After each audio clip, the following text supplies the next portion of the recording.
Welcome to our Wednesday devotion. I'm Pastor Tim Gerbing from Christ Lutheran Church in Pewaukee, Erin, and Wauwatosa, Wisconsin. Today we consider some words from the Apostle Paul, which he wrote in Ephesians chapter 4, verse 1. As a prisoner of the Lord, I urge you to live a life worthy of the calling you received. Paul calls himself here a prisoner of the Lord. And he's not just using a metaphor. He really had been in prison, and more than once. He would spend his final days in prison until just before he was brought out to be executed. Often when I consider how Paul's life turned out, I wonder how his mother felt. We don't know anything about her, but I assume that she was like any other mom, a mother who would have wanted a good life for her son. Paul's life started out in a good way. He was born a Roman citizen that gave him rights that hardly any Jews enjoyed. He was highly educated, and he became a highly regarded religious leader of the Jews. That all changed when he became a Christian. After becoming a leader in the Christian church, he would experience a ton of suffering. The early church father Clement mentions Paul being imprisoned 7 times.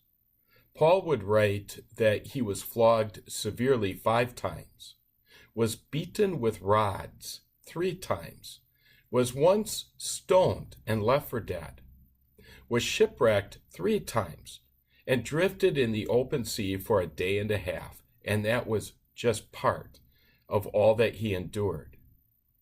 If you're a parent, would you want that kind of life for your child? If Paul's mom had known what her son would face in the final 30 years of his life, would she have been happy?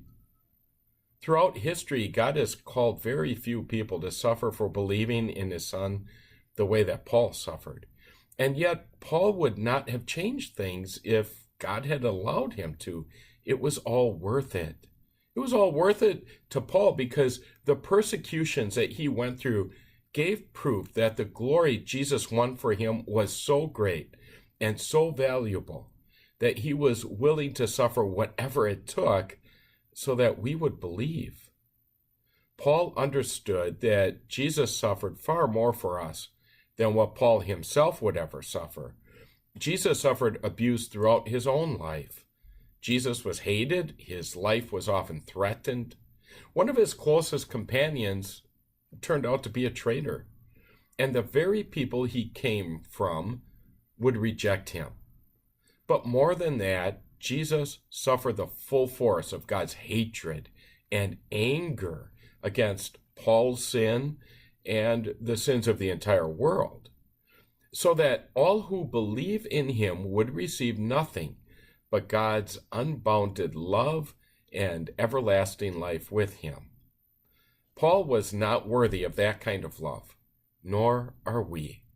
But we have it because Jesus made it so.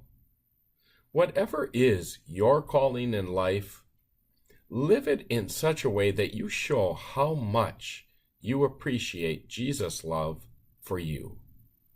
Amen.